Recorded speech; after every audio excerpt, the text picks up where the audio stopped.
Olá, bem-vindos e bem-vindas à segunda temporada do programa Sala de Leitura. Aqui você fica sabendo de assuntos voltados para a formação do leitor, entrevista com escritores, ilustradores, contação de histórias, indicação de leitura e muito mais. Olha, no programa de hoje nós vamos ter uma entrevista, um bate-papo descontraído com o jornalista e escritor José de Castro.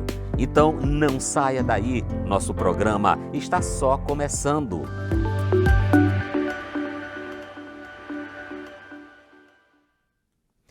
A leitura é uma atividade proporcionalmente significativa aos resultados que se apresentam aos alunos. Ora, se esses alunos, sobretudo em idades mais avançadas, reconhecem que ler é fundamental para que eles se situem numa sociedade letrada, em contato com inúmeros canais de informações, não será apenas porque o professor diz, mas sobretudo porque experimentam os efeitos que a leitura passa a ser importante. E a literatura, enquanto produto de exercício intelectual e de prazer, torna-se primordial aos apelos efetivos para o desenvolvimento do gosto pela leitura. O aprendiz que exerce domínio sobre o objeto de conhecimento transforma o saber em capacidade, habilidade, competência, modificando-se a si mesmo e o mundo que o cerca. É por esse motivo que se faz necessário ao leitor identificar o valor da leitura como um instrumento de emancipação e autonomia. Olha, emancipação, porque ele será capaz de encontrar na leitura o suporte de informação e experiência, permitindo-lhe o estatuto da criticidade por saber estabelecer, parâmetros de referência à diversidade de episódios do dia a dia que exigem julgamento e tomada de decisão própria. Autonomia, porque a leitura, pessoal, aponta uma série de possibilidades que vão caracterizar o leitor como aquele que sabe empreender a busca necessária ao conhecimento e à aprendizagem.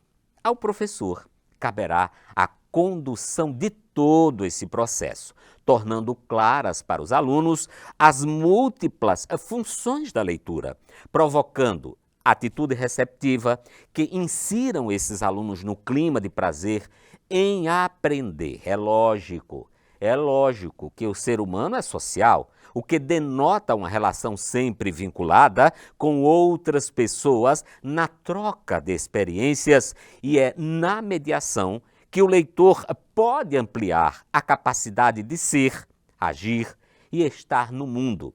Assim, o aprendiz que necessita de apoio em um determinado momento do seu desenvolvimento intelectual será o mesmo a realizar posteriormente suas atividades sozinho. Daí a importância de um mediador de leitura, tanto no espaço escolar como na biblioteca, na família, na sociedade. Olha, e por falar em biblioteca, que espaço é esse onde razão e emoção se encontram, hein? Livros por toda parte, um vai e vem de pessoas em busca do saber, ou simplesmente para ler uma boa história ou mesmo uma poesia. Assim é a biblioteca, um espaço de conhecimentos variados através de inúmeros suportes nos quais se ancora a informação. Os livros, quer sejam de literatura ou acadêmicos, ou de outros gêneros, oferecem ao leitor a oportunidade de sistematizar cultura, experiências de mundo e realidade social. Segundo dados do IBGE, o Brasil possui mais de 7.000 bibliotecas públicas espalhadas pelo país. O Sudeste é a região onde concentra o maior número delas. Bibliotecas escolares são mais de 50.000. O fato é que os números ainda refletem um índice baixo de acesso ao livro e da democratização da leitura, que merece ser valorizada por meio de políticas públicas.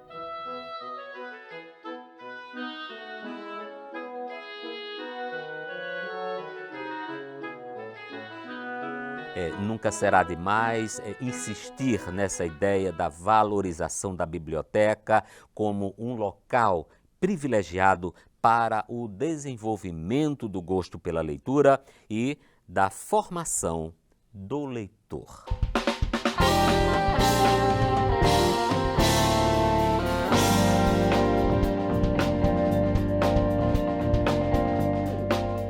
Minha dica de leitura de hoje é de um autor que eu sou apaixonado, George Orwell. E o livro é este aqui, ó, A Planta de Ferro. Pessoal, esse livro é mais uma das críticas sociais de Orwell, sobretudo ao capitalismo, à divisão de classes, ao socialismo, e ele faz de uma forma extraordinária.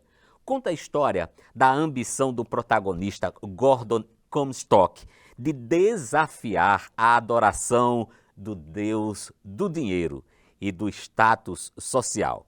Orwell também é autor de livros consagrados como esse aqui, ó, 1984, que é uma outra recomendação de leitura, que eu sou apaixonado por esse livro aqui, e A Revolução dos Bichos, com o mesmo tom de crítica ao comunismo que ele condenava tanto na antiga União Soviética durante o regime de Stalin. Portanto, ficam aí as nossas dicas de leitura.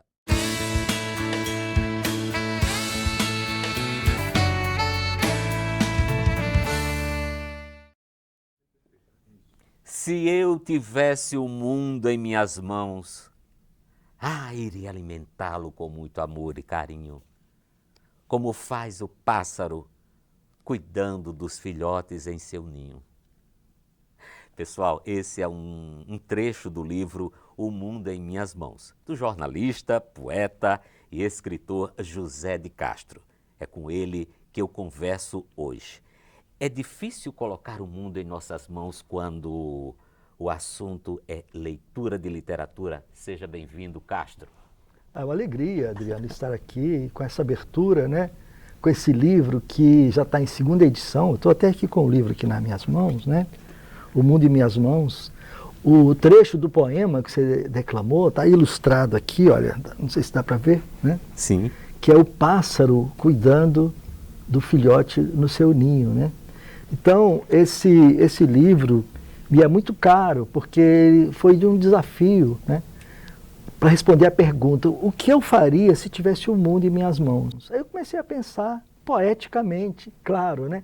Então, vem trechos de poema, além desse que você falou, assim, se eu tivesse o mundo em minhas mãos, iria aconchegá-lo junto ao peito com toda emoção, para ele pulsar em harmonia com as batidas do meu coração. Né?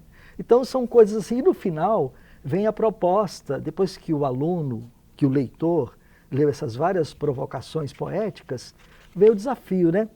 Escreva ou desenhe ao lado, tem uma página em branco, escreva ou desenhe ao lado o que você faria se tivesse o mundo em suas mãos. E eu tenho tido muitas surpresas agradáveis, Adriano, porque várias escolas propuseram esse desafio e as crianças escreveram certos livros baseados nesse aqui, olha, temos aqui O Mundo em Minhas Mãos, pré-escola nível 4, da escola Eulina Augusto de Almeida, né? Então, são vários livros que tratam dessa questão, né, do que faria com o mundo. Esse aqui é um outro, de outra escola, que é da escola do CEMEI Mônica Alves Amaral, né? E eu tenho uma gratidão muito grande às escolas que adotam os meus livros, porque elas adotam com o coração, e as crianças leem, e elas, além de ler, elas escrevem livros a partir dos meus livros. Então, para mim não há uma gratificação maior do que essa, esse reconhecimento, não assim de um tapinha no ombro, não, mas é de ver que a criança gostou, tanto assim que ela produziu alguma coisa que veio dela, inspirada no meu trabalho. Isso é uma coisa fantástica. Sem dúvida. E você percorre as escolas. Eu sei que você vai ter esse diálogo, esse contato corpo a corpo com a criança que leu, que acompanhou o seu trabalho, né? Como é a reação das crianças ao se depararem com o autor na escola, hein, Carlos? Olha, Adriano, acontecem coisas assim muito engraçadas, né? Eu lembro que lá na Zona Norte, na escola jornalista Erivan França, tem uma sala de aula com meu nome. Aliás, lá, todas as salas têm nome de escritores, de autores e autoras, alguns já falecidos. Por exemplo, a biblioteca é a Biblioteca Monteiro Lobato. Aí tem a sala Câmara Cascudo, mas tem a sala Ziraldo, que está vivo ainda, e tem a sala José de Castro, tem a sala Cecília Meirelles, que já se foi, né? A sala Ruth Rocha, que ainda está presente entre nós, e a sala dos professores, em homenagem a Salizete Freire. Na época que eu fui homenageado, ela era viva ainda. Agora, essa homenagem da sala dos professores dessa escola jornalista Erivan França é da nossa querida Salizete Freire, em memória agora, né? Então, nessa escola do Erivan França, a professora me contou o seguinte: no dia que eu fui para a inauguração da sala José de Castro, ela disse que um aluno, quando eu ia entrando, o aluno perguntou para ela assim: é aquele lá que já morreu? Porque na cabeça todo mundo que é homenageado já faleceu. Né? Então, se eu estava sendo homenageado, é evidente que eu já tinha morrido também. Então foi muito engraçado. Né? E numa outra ocasião, aqui no PH3, acontece aquelas apresentações da culminância dos trabalhos que os alunos fizeram e tal. E no final, né, eu me apresento, declamo poemas e tal, e depois reúne todo mundo no palco para a foto com o autor. Aí, um aluno de seus 9, 10 anos chegou perto de mim, se aproximou com todo cuidado e perguntou se ele podia tocar em mim.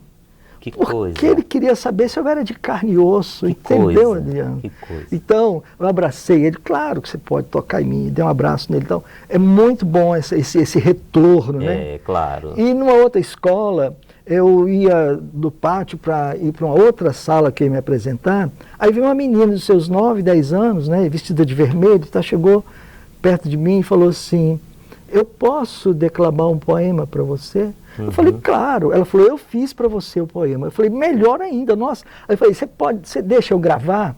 Ela falou, pode. Aí eu peguei o celular, aí gravei. Ela declamou um poema que no final diz assim: este foi um poema de amor, poeta do amor, né?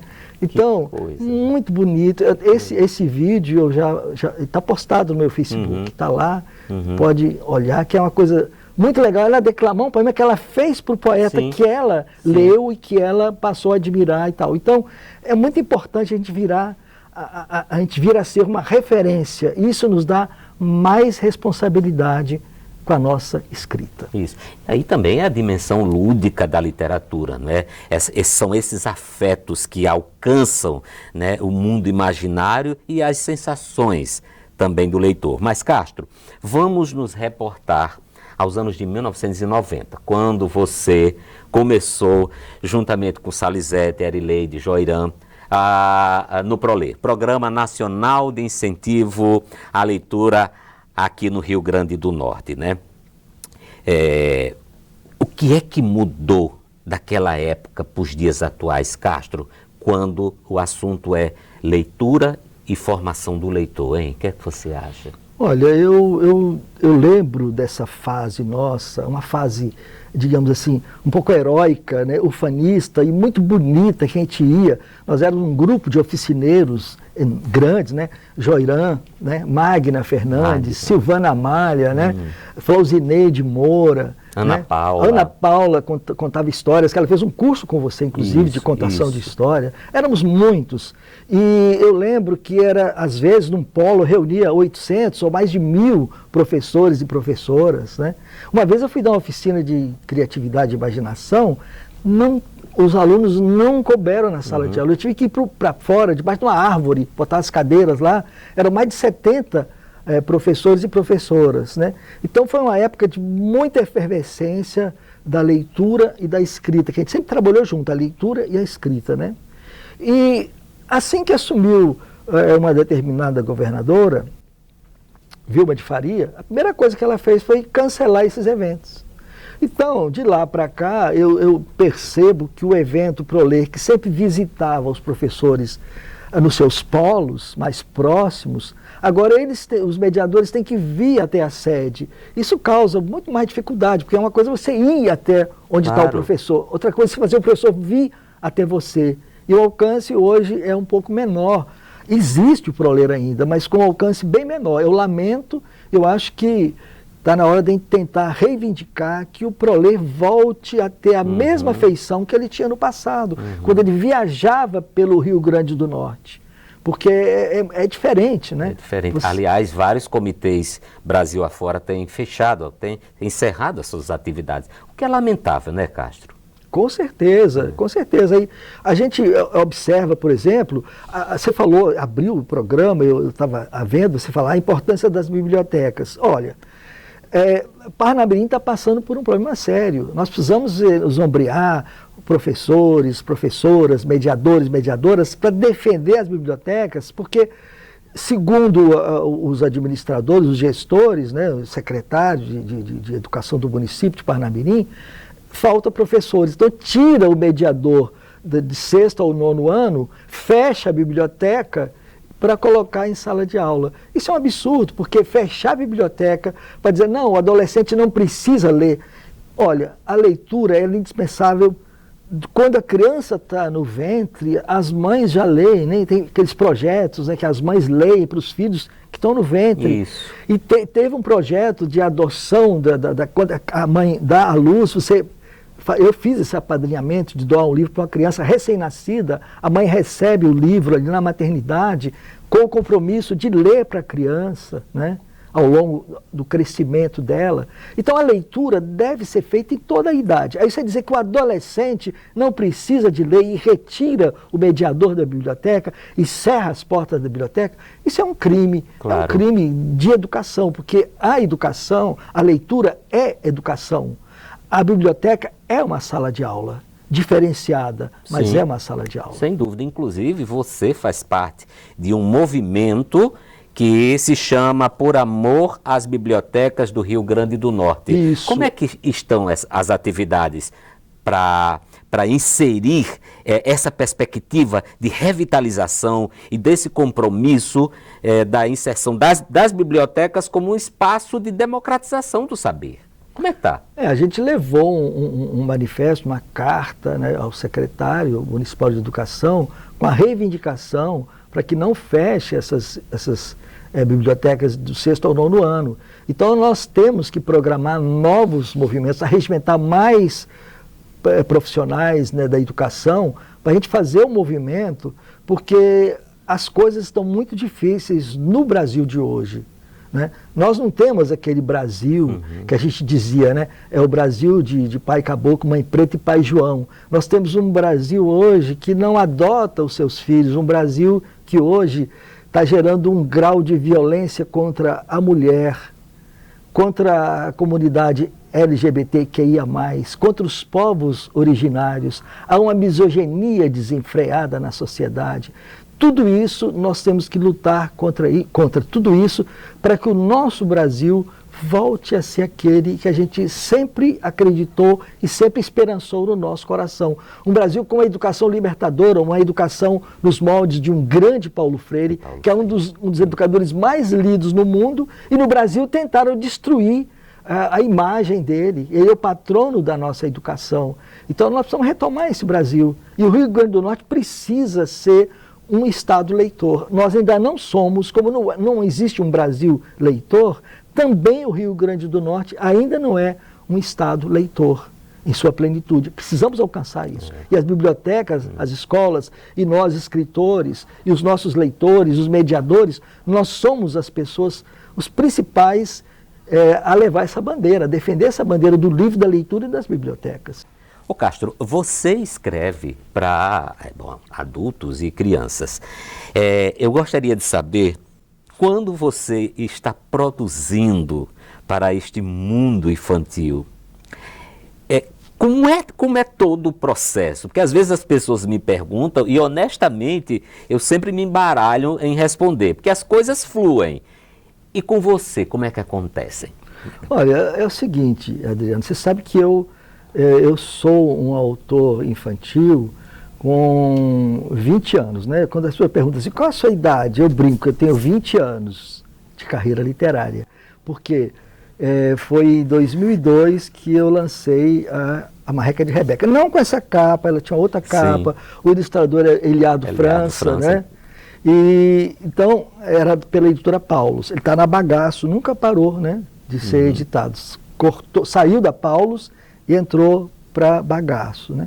Então, assim, eu cheguei a ser um autor infantil meio por acaso, não tanto por acaso, porque o escritor, ele tem o germe da escrita nele. Agora, endereçar para o público infantil, eu nunca tinha pensado nisso. Por quê? Eu vinha de São Paulo, São José dos Campos, eu vinha de 2 anos de colunismo, de humor para adulto. E eu nunca havia escrito para criança, entendeu, Adriano? Nunca. Quando eu vi no Diário de Natal, Prêmio João de Barro, era um concurso literário em Belo Horizonte. Aí eu olhei no jornal, faltava 20 dias para encerrar as inscrições. Aí eu pensei, eu vou me inscrever. Era um desafio para mim. Eu não sabia o que ia sair. Fui para o computador, pensando que ia escrever histórias, que geralmente para crianças, né, é prosa, aquelas histórias e tal. Que nada. Só me vinham poemas na cabeça. Então, eu escrevi mais de 50 poemas. Aí dividi em 2 grupos, de 25 poemas, mandei para o concurso com pseudônimo e não deu em nada. Que ganhou foi prosa, né? Quem mandou eu escrever poesia, né? Então, assim, mas eu mostrei os poemas para Elias José, não sei se chegou a conhecer Elias José, né? O Caixa Mágica de Surpresas e tal, né? Um autor fantástico. Aí ele falou assim, Zé de Castro, esses poemas estão interessantes. Por que você não manda para Paulus de São Paulo? Aí eu pedi o contato do Jackson Alencar, que era o editor na época, aí eu mandei 25 poemas para lá. E saiu a Marreca de Rebeca. Então, assim, eu fiquei surpreso de ver o meu potencial para escrever temática infantil. E como é que se dá esse processo? A gente tem que, na verdade, fazer um mergulho em si mesmo e buscar na fonte da infância a criança que você foi, recuperar essa criança e agir como se fosse uma criança, para você entrar no universo dela com propriedade, para você não ser didático, para você não ser professoral, para não ser artificial, para ter aquela espontaneidade, né? Então, o fato de ter escrito 2 anos de humor no jornalismo lá, me ajudou muito, porque você pode reparar que os meus poemas para criança quase sempre têm um toque de humor, como por exemplo, né, Casa Amarela, sem porta, sem janela, como saber o que há dentro dela? O gato no telhado espiou pela fresta, ficou arrepiado hora esta, depois sumiu, ninguém sabe até hoje o que foi que ele viu. Casa Amarela, sem porta, sem janela, será que esconde um fantasma banguela? Vampiro vesgo? Um olho gordo? Remela? Casa Amarela, tão feia, tão bela. Quem souber o mistério, que eu pinte em aquarela. Depois, se não se importa, você coloca uma porta na Casa Amarela, no meio da porta, uma tramela. Mas quando entrar, acenda uma vela. Isso as crianças adoram, porque são jogos de palavras, não é isso? Exatamente, como na Marreca de Rebeca, tem o bode, come o que pode, o que não pode, come capim, come serano, come orvalho, come sapato, come blusa, come agasalho. Então o bode vai comendo tudo. Aí numa escola o menino falou assim, o bode come gente também. A professora, não. Eu falei, cuidado com o bode, o seu sapato ele pode tentar comer pelo seu pé, cuidado. Então essas coisas, né, que as crianças, se elas se divertem com esse universo lúdico, o importante é trazer o lúdico para as crianças, sem a intenção de ensinar absolutamente nada, mesmo que ensine. Claro. Inclusive você tem recentemente o seu trabalho, o seu livro mais recente, é um trava-línguas, não é isso? Isso, eu tenho 2, os mais recentes, que são Um Pato no Prato e o Quem Cochicha o Rabo Espicha. Olha. Um pato no prato. Olha, né? Que bacana. Pessoal, olha só. Olha o acabamento desse livro. Um pato no prato. Travando a Língua. Inclusive, Adriano, o ilustrador é o mesmo que ilustrou o seu livro do astronauta. Fende Silva, maravilhoso ilustrador. Né? Então, aqui, por exemplo, eu brinco essa questão do humor e do inusitado. Por exemplo, numa parlenda tradicional, cadê o docinho que estava aqui? Ou cadê o tocinho que estava aqui? Aí eu peguei e substituí. Cadê o cocôzinho que estava aqui? O gato enterrou, porque lá o tocinho o gato comeu. Aqui eu não vou dizer que o gato comeu. Claro. Cadê o cocôzinho que estava aqui? O gato enterrou. Cadê o gato? Aí vai puxando, uma coisa puxando a outra, como da parlenda, né? Que ela vai sempre até chegar ao final, né? Como tem as parlendas da semana, né? Quando eu chego, essa que eu lembro muito da questão da leitura significativa, né? Que sempre deve ser um ponto de partida da gente. Quando você tem uma leitura que é significativa para a criança, ela abraça melhor a tua produção. Então, por exemplo, você parte do universo deles. Parlenda. Eu chego, quem sabe aqui, elas vão declamar comigo. Eu vou dizer apenas o primeiro verso. Hoje é domingo. Todo mundo fala, pede cachimbo, cachimbo é de ouro, bate no touro. Aí eu fico regendo, né, aquela orquestra e tal. E depois eu falo, não, mas o meu é assim. Hoje é domingo, tem briga de gringo, o gringo é briguento, bateu no sargento, o sargento é abusado, brigou com o soldado é baixinho, apanhou do vizinho é ignorante, bateu no elefante, o elefante é ruim de briga, apanhou da formiga. Aí eles morrem de rir nessa hora. O elefante já apanhou da formiga, né? A formiga é valente, quis brigar com a gente é de paz, brigas, nunca mais. Aí eu estou ensinando a não violência, mas de uma forma lúdica. Sem aquela, gente, hoje nós vamos aprender isso. Não, nada disso. Sem a moral da história, nada de moral. Disso, né? Eles vão percebendo as coisas de uma forma natural. O valor é incorporado sem aquela coisa de você estar sendo professoral. Isso. Né? Pois é, Castro, e em contraponto, você também escreve Poetrix. Fala aqui para o telespectador o que é um Poetrix, meu camarada. Olha, Poetrix, inclusive é o seguinte, eu tenho que dizer que eu sou imortal da Academia Internacional Poetrix, né? Foi criado em julho do ano passado e é uma academia que congrega poetristas. Quem escreve poetris é o poetrista, né? E o Poetrix foi criado pelo Goulart Gomes, um poeta baiano, em 1999, na Bahia, quando ele publicou o primeiro livro que ele chamou de Poetrix. E é um gênero literário ou não? É um terceto que tem título, porque ele se inspirou muito no Haikai, o Haikai oriental, da tradição milenar, né, oriental. Só que o Haikai, ele não tem título. O Haikai é uma métrica fechada, na estrutura 5 sílabas métricas, né?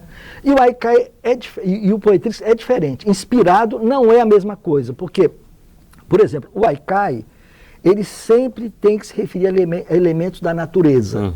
O Poetrix não tem temática definida, é livre. O Haikai é sempre do tempo presente, uma contemplação de algo que você viu. Ele é meio filosófico, né? Contemplativo. O Poetrix pode viajar ao passado, se lançar no futuro, pode usar metáfora, e tem título, e a métrica dele é bem larga. São até 30 sílabas métricas, sem dizer onde que vai estar essa métrica. E no Haikai é 5, 7 e 5. É obrigatório ser essa estrutura, né? José de Castro, meu querido amigo, escritor, jornalista, muito obrigado pela sua participação aqui na minha sala de leitura. Esse programa que também é seu e é de todos nós. Espero outras vezes você aqui. Tá certo, será uma alegria, porque falar de literatura, falar de poesia, né? Isso aí, você sabe que me alegra demais, né? E a gente tem que sempre trazer a poesia no coração, né? E eu queria aproveitar aqui para lembrar, né, o nosso querido Bartolomeu Campos de Queiroz, que ele dizia sempre que ler é dialogar. Então, através da leitura, nós dialogamos com os autores, com as personagens, né? Então, é muito bom estar num programa chamado Sala de Leitura. É uma grande alegria para mim. Pode me chamar quantas vezes quiser, que eu virei correndo para cá. Muito obrigado. Que bom, meu querido. Olha, para encerrar o programa de hoje, um poema de Fernando Pessoa, neste livro aqui, ó.